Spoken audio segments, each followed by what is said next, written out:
Welcome back to another episode of How Did They Grow? I created this podcast because I wanted you to learn how other coaches, freelancers, service providers, and course sellers are growing their business, landing 10 to 20 new clients every single month, paying them 50, 100, 200K months. See, if they've done it, you can too. And that's just the reality. And I want you to listen to these podcasts to understand what strategies are they using, what techniques are they exploring, because it's in these gems that you can apply it to your business and actually scale things up. When you're ready and you feel like you actually want to learn practical, proven methodologies, or even you want to hire a team that can build you a profitable personal brand, book in a chat with our team because we can guarantee you go viral and guarantee you get clients for your business. And welcome to the show, guys. This is the How Did They Grow podcast. And today we have on Steve Lentini. Steve, tell us a little bit about yourself. Well, thank you, Mike. I'm grateful for the opportunity to share my experience and really grateful that you guys are doing this kind of work because it helps so many people. And the good we do in life is really important. It makes a difference. So the work I do, I started in 2003, my own work. Prior to that, I owned the license for a national sales training program. And at some point, I realized the little voice in my head that we both discussed, the little voice in our heads, was telling me I couldn't ever do my own work. That who would listen to you, Steve Lentini? And I decided I would challenge that voice, especially after one second I was conducting a class, a seminar with clients in that license when I owned that license for this national sales training program. The next second I needed an ambulance, literally never had any symptoms. And so 5 days later, I flatlined. I'll save that experience, but I had a near-death experience. It was on the other side, and I realized this voice didn't go with me. That little voice that's chattering in my head, and I assume many others, and you, thankfully, Mike, admitted you have it. I thought, wow, that's the work that God gave me that work. The infinite gave me that work. And of course, I work with people. The first thing I want to understand is, do they have a higher power in their life? I don't care what they call it, because I'm not getting into that with people about their individual beliefs. But as long as they have a level of thinking above their thinking, that they recognize that their hubris and their ego and that little voice can actually be holding them back. So that's what I trademarked. I call it the acorn brain, the small-minded thinker that resides in all of us. And imagine what the world would look like if we all followed the prompts of that little voice. And sometimes we do. We react and we get angry or we're upset that people think differently than we do. And it might be just slight differences, but it upsets us. And we know that from all the people that spend time on social media railing against others, arguing by typing, right? And it's such a waste of time, but it's also good because it's evidence of their small-minded thinking. Anytime we reject another because they think differently, it's actually mirroring our own small-minded thinking because we're doing what we would accuse them of. So, and that translates into all areas of our life. And that's when I started the podcast 6 years ago, Different Thinking for Different Times, to help people challenge and understand that they can run this voice. We can run that voice. We don't have to let the brain run us. And all throughout history, I wrote about it in some of my books. Sage Advice I wrote a number of years ago, 2 or 3 years ago, and I collected quotes from people all the way back to BC times, and many of the sages are dead, and then many are still living. I did include people that are living that have quotes that address how small-minded we can be and give us ideas and suggestions about how to live a life that matches what we live in. We live in a miracle. We live in a universe, right? I keep this next to my desk. I'll show it, and we'll hope you can see it. It's a globe. It's the Earth with all the countries painted on it. And all the countries fit on a marble. But I can tell you, physicists tell us that in relation to the size of the universe, the Earth might be the size of a grain of sand. So I keep that little marble to remind me just how small we are in a universe, and to remind me that when I have a small-minded thought or a judgment about anyone or anything, or what I call a BS story, the BS stories we tell ourselves about others, about work, about coworkers, about spouses, about friends, or about somebody we think hurt us, we're missing the gift that life is.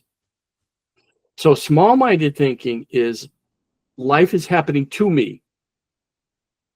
And then on Friday night at my local watering hole or out with friends, I complain. You want to hear what happened to me today? Or do you want to hear what my boss did to me this week? Or do you want to hear what so-and-so said? And people listen, and they often say, poor thing. And then someone will say, wait, you think that's bad? You want to hear what happened to me? And it's that victim thinking that's small-minded. And we can become the masters of our circumstances as long as we just expand that thinking. And first we have to notice it. First we have to notice that little brain that's talking, and then work to develop a level of thinking above it. It's called the observer level, which I think over 25 years ago, Dr. Srikumar Rao wrote about it in his book, Are You Ready to Succeed? So as I worked on it myself, I realized how small-minded my own thinking was and how many BS stories I told myself. Actually, last year I wrote the book, No BS Coaching. Here, I'll show you the cover. Wake up from the BS you tell yourself. And then all this came after the near-death experience? Well, it's been a journey. It's been a journey. These are books I wrote last year. And then I wrote How to Train Your Mind, written by a dragon. Program Your Mind for Success, written by a dragon. I took some license because I'm born in the year of the dragon in Chinese astrology. So I give people some ideas about how to program the mind. But on my podcast, which is now in 31 countries, and it might only have one listener in some of those countries, because most of the listeners are in the United States and Europe. And I can tell you that I've had people reach out to me and say, can I be a guest on the show? Can I share some of my limitless thinking and where I noticed I was stuck, and when I was in that small-minded thinking, and how noticing that shift has changed my life? So that's my goal, is to help people expand their thinking to match what we live in, and to recognize anytime we make a judgment or we have a complaint in our head, and that's a grievance as well, right? We got something rolling around in here. Here's what to do with it. Number one, share it with the person that you're complaining about. So it's not gossip. You go to the person that could do something about it. You have a dialogue. Because what you're assuming could be wrong. It's your perception and their perception. And then there's what's called the perception gap in between. And having a dialogue, you can close that gap and have some compassion and understand people. You may still not agree, but you might understand differently. And then there's the fact that a grievance, as long as we hold on to it, or a complaint, we're actually blocking our good from coming to us. So think of an electrical circuit that's overloaded. That's what you're doing with grievances in your mind and complaints. And that circuit breaker is going to pop at some point. And it might be that it affects our health because we're carrying around complaints that are really, and grievances that are BS. And that when we release them, it's like freeing the flow of the electricity, which it works a heck of a lot better, right? You wouldn't put a stick or a fork. Let's use a fork. You wouldn't put a fork into an electrical outlet. We know better. But that's what we're doing in our mind. We're delaying the good that life has for us. Then to look at life as happening for us, as a friend. Now we're looking at life this way. Instead of complaining and saying it's happening to me, we say, wait a minute, this is a gift. Life is bringing me something I need to learn and grow and change. And it may be all of them. It may just be you have to shift a little bit, or maybe there's a lesson that this person that bothers you so much, maybe you think they hurt you, but what if they came to teach you? What if they came to teach you? And that's expanded, limitless thinking. Because there's nothing out of order in a universe, then why is it so in our lives? But our brain wants us to believe everything's out of order right now. And when that person makes us mad, the little brain will say, give them a piece of your mind. Let them know who you are. It's often small-minded, and when we react, typically it doesn't work. So the podcast has grown by adding guests. In fact, what happened is I didn't have to work very hard to have guests. People started asking me, hey, can I be a guest? And then podcast bookers started showing up in my email last year, and the guest list grew again. And now this year it's growing again. Amazing. Because people agree with that idea on some level. They're starting to internalize the idea that, yeah, I am bothered, and I'm not learning what life is bringing me. I'm not learning the lesson. Now, if somebody really bothers you and you say they're arrogant or obnoxious, it doesn't mean they don't have that. What it means, though, for them to be your teacher is to look at where you have it that you might not know. And there's things that we know, there's things that we know we don't know, and then there's what we don't know that we don't know. And that's where there's real value, that what we don't know that we don't know. There's real value in learning that. And that's where those people are teachers. I hope you're enjoying this podcast. I hope you're taking notes. I hope you're learning so much practical wisdom, because that's what I really wanted from this podcast. Now, I just want to quickly say, if you're looking for a team that can actually help you explode and go viral with your personal brand with proven methodologies, I say this because I've been doing this for the past 5 years. We've got a team of 30 people who are ready to go ahead and explode your brand so you can get clients begging to work with you. Have a chat with one of our advisors. You can book in a chat using one of the links around this video, because that chat might just change your life. Yeah. I like what you said about. There's many people that have taught me forgiveness. Yeah. I like the last thing you said about, what we don't know. You don't know what you don't know. And back home, there's this saying that if the madman knows that he's mad, he's not mad anymore. You know what I'm saying? Right. Exactly. Right. Yeah. Well, Anthony DeMello said, I have it in my book, In Plain Sight. This just came out in December. Okay. Learn to see what most people miss and embrace life as it is. And Anthony DeMello said, what you are aware of, you are in control of. What you are not aware of is in control of you. And I found that to be true. So what I say to people is, prove it to yourself. Don't take my ideas. I'm not preaching anything. I'm not enrolling people in the idea. What I'm doing is providing information for free that I hope will help people come to a new conclusion that'll expand their life. That the people that bother them the most are a gift. They're there to teach them something. I know I've taught plenty of people forgiveness. Right. And now I started to recognize the people that bothered me. It was about 25, 30 years ago. It took me a while. I'm going to be 73 this year. So I'm embarrassed to say I was in my late 40s before I started to realize all the people that bothered me were there, sent by God or the infinite or life itself, whatever people want to call it, to help me learn about myself. That the anxious, the arrogant, the angry, the obnoxious, they were also me. Somewhere I had it, and I had to look at that.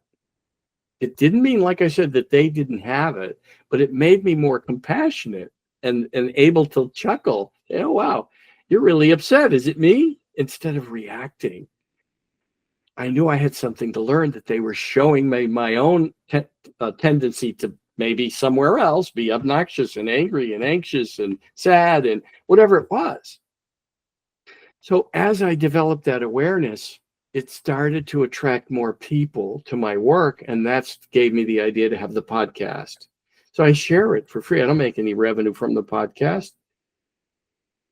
That's amazing. I'd love to someday. That's okay too, right? To have fun, do good. Yeah, a couple money. extra. Why not, right? Yeah, a couple extra zeros wouldn't hurt with it.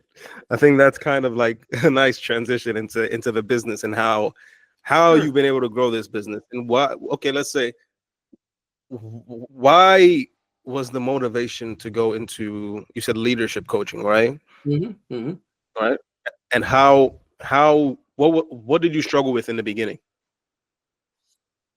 Well, so I sold the license after that near-death experience and 6 months out of work and 100 days in the hospital. And I decided I better do my own work, because the next time I die, I might die. I might not get the chance to come back, right?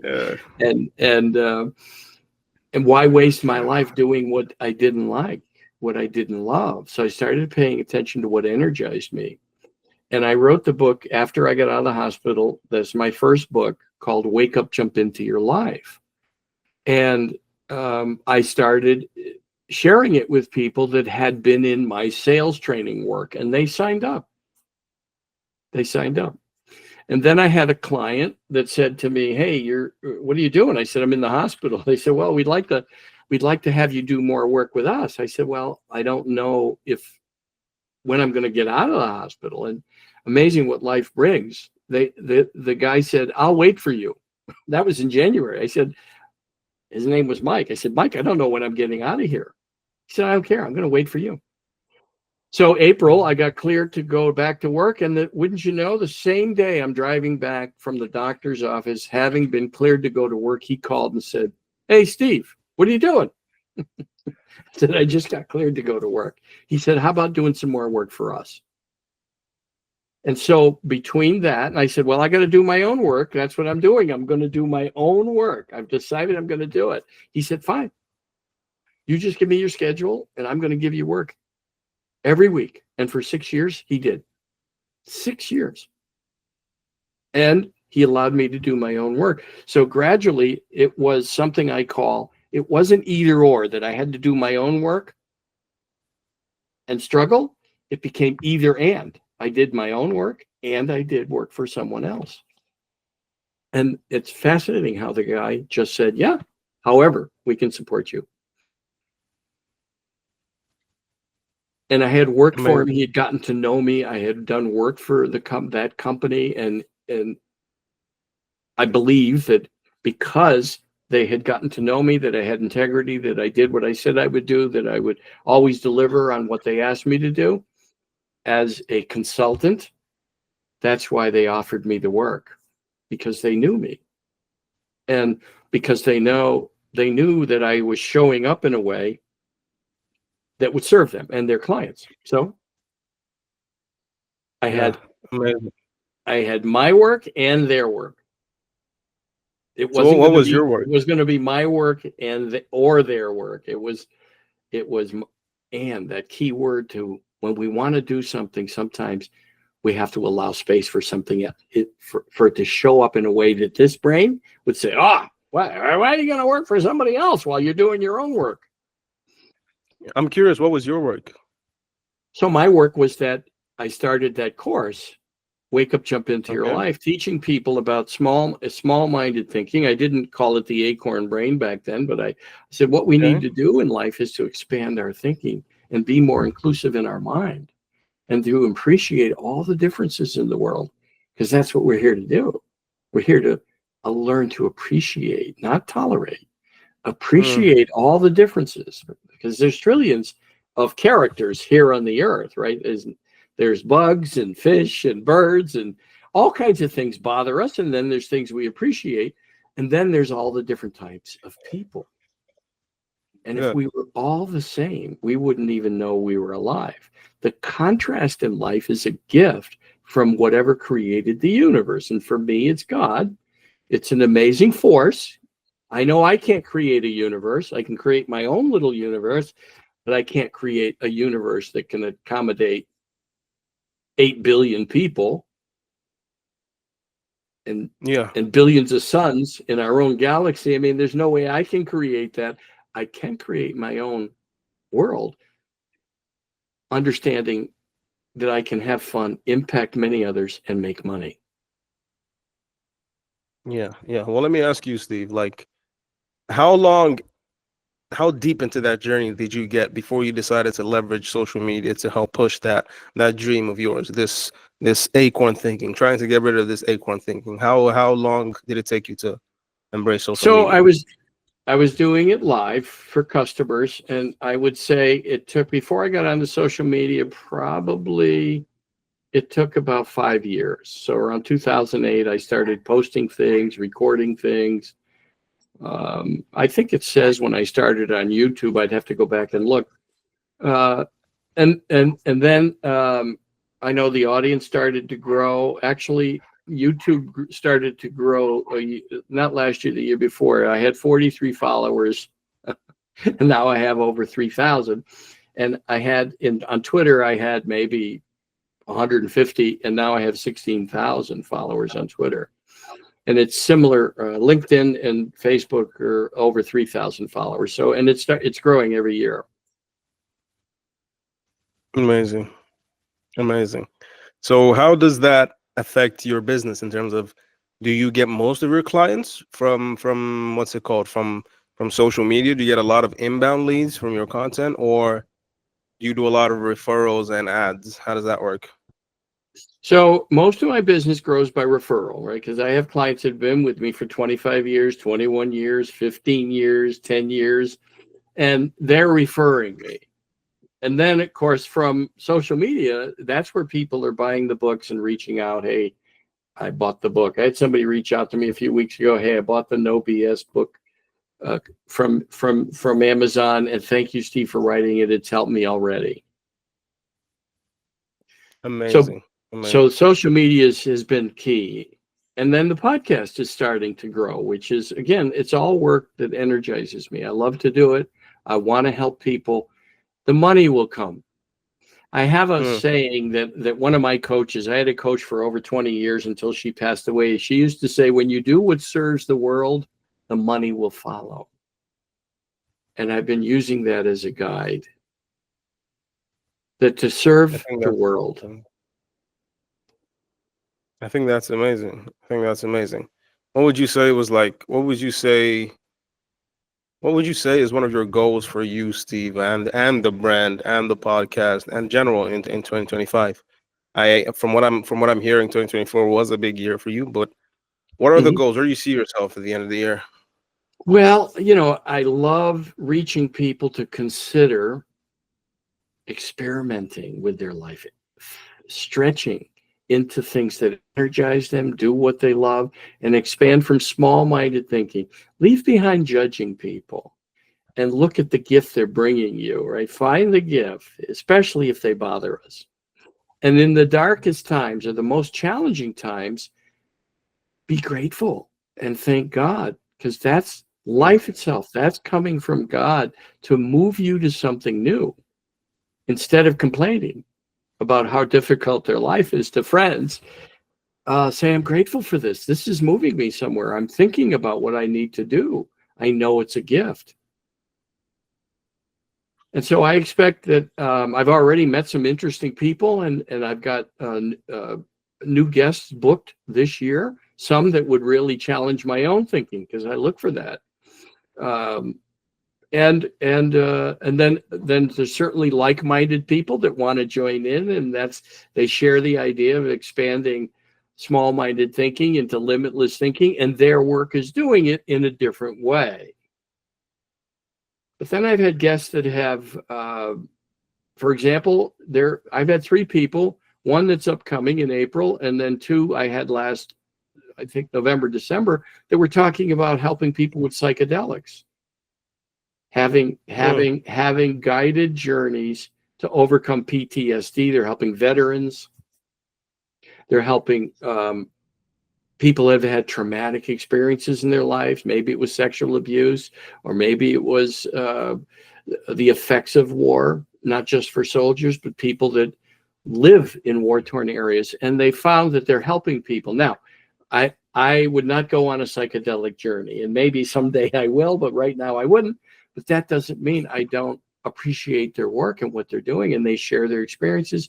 They share the people they've helped. So again, I'm looking for people even that want to challenge me on the podcast. And because I know I have to continue to stretch. I have to stretch this mind because it wants to take over. I can see.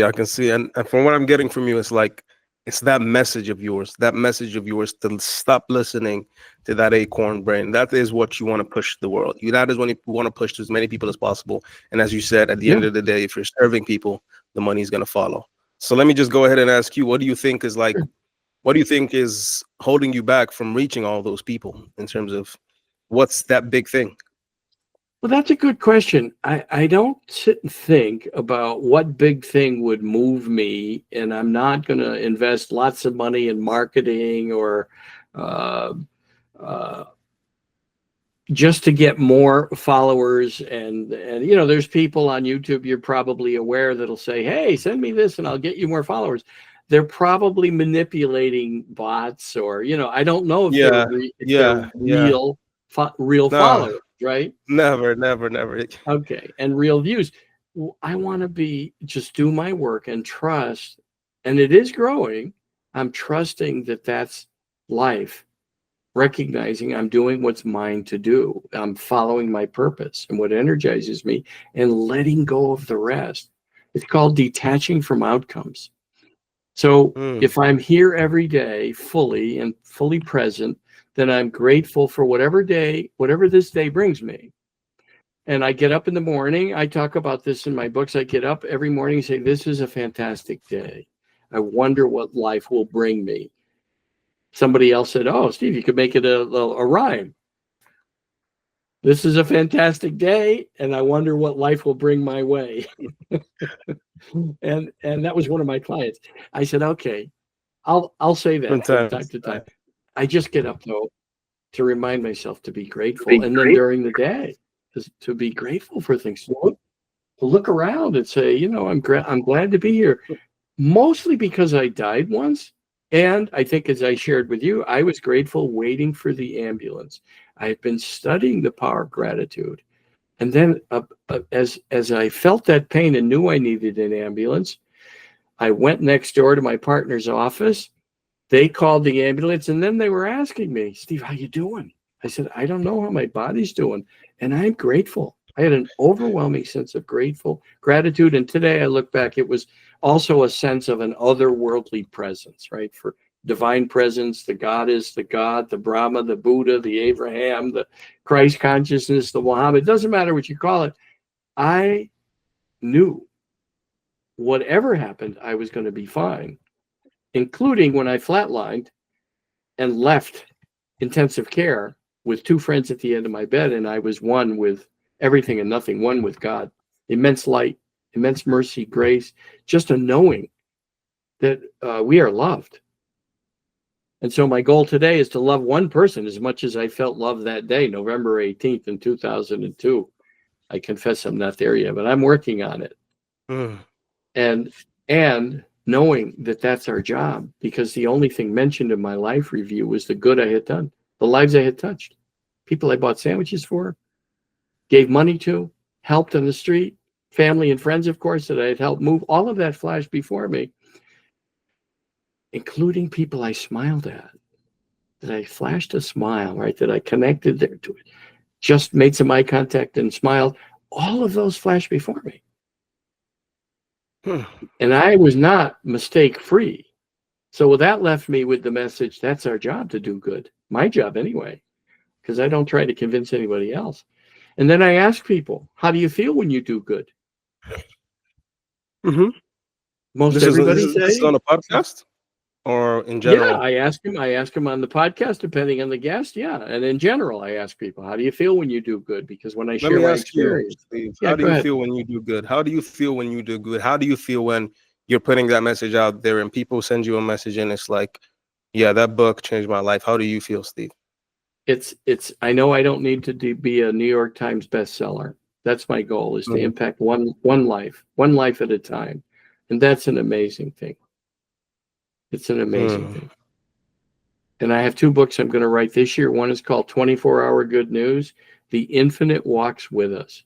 The idea that life itself is God, always with us. And even in the darkest times and in the challenging times, and especially in the people that bug us. That it's life itself, when we can learn to embrace life as it is, We're going with the flow of life. We're jumping in the river of life, and we're going merrily down the river instead of trying to swim upstream.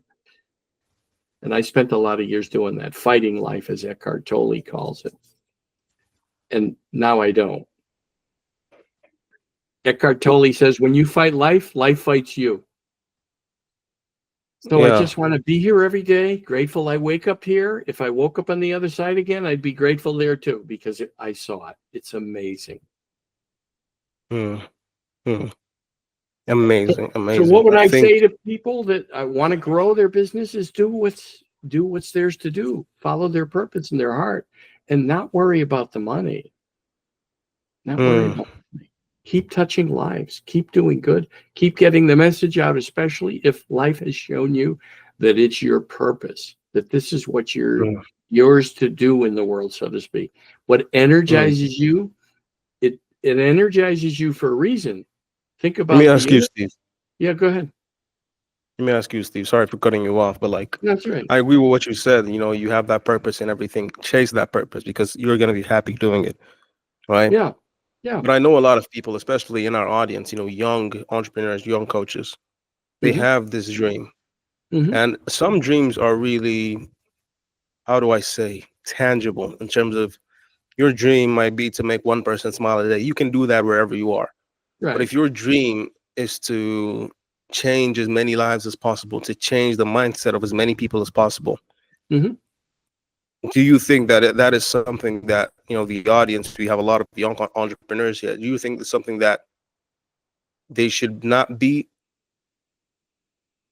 I don't want to say results driven, but like, shouldn't the visioning is like, it's good to live by the day, but like that, here's where I want to get in terms of where I want to get with helping people. What would you say about that? I don't know if you understood the question really. Did I break it down really? Yeah. So here's the thing. If they think that they're struggling, for example, to try to get their business going, and they have this thought in their mind, they can't live off it yet. Well, it doesn't have to be either or. It can be either and. Take a job and bring that energy everywhere they go, so that even on the job, they can demonstrate how they coach people by how they show up, is to bring their purpose everywhere. And so it can be either and, right? Some people struggle with a business forever or for a lot of years, and they never consider another option about either and. Do something else that'll pay the bills while you're growing this business, doing what you love.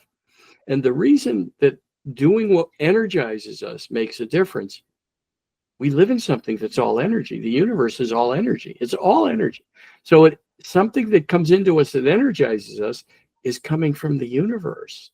Now, a lot of people they have some problem with that. They might call it woo-woo, but the universe is energy, and energy can't be destroyed. It's only transformed. So if you're energized by something, it's because it's your purpose coming through you to be spread to the world. That energy of your gift is being added to the universe. So keep having faith in that. Don't give up on it. Spend time every night visioning, imagining. Einstein used to say, imagination has power. It's limitless.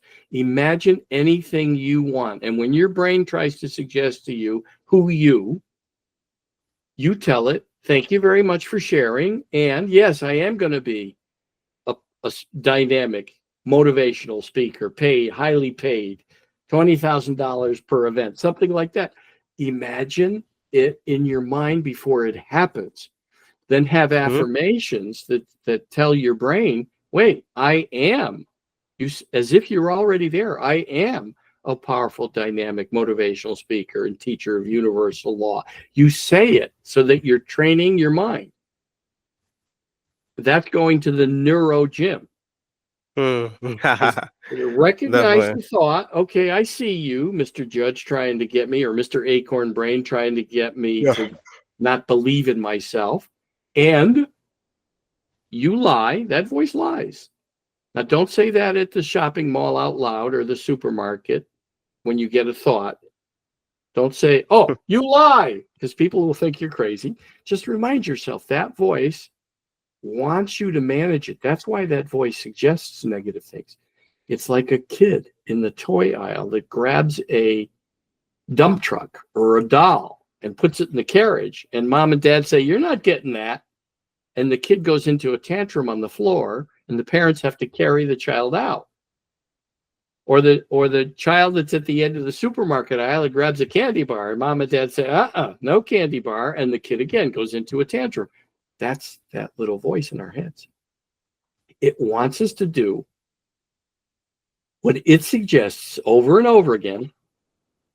It doesn't want us to take power back on one level. It goes into a tantrum. The other level, it does want us to carry it out. Take a break. Carry that voice out that's got you believing that you can't achieve your dreams, because you can.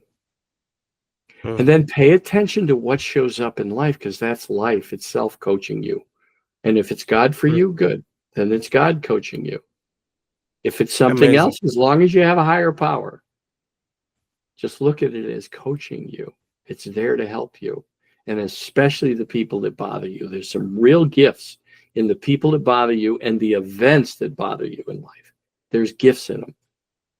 My greatest gift came in my darkest time. And I would do it again. I would say, bring me that again if I needed it, life. Oh, I think this is all, it's all kind of come, full circle here from when we started with the, the NDE kind of coming back to talking about it. Let me just ask you this, it's kind of like segue into the end. What is one thing you wish I asked you on this podcast, Steve? Actually, you did a great job, Mike. You did a great job. What I would leave people with is life is for us. This is a gift. Life is a friend.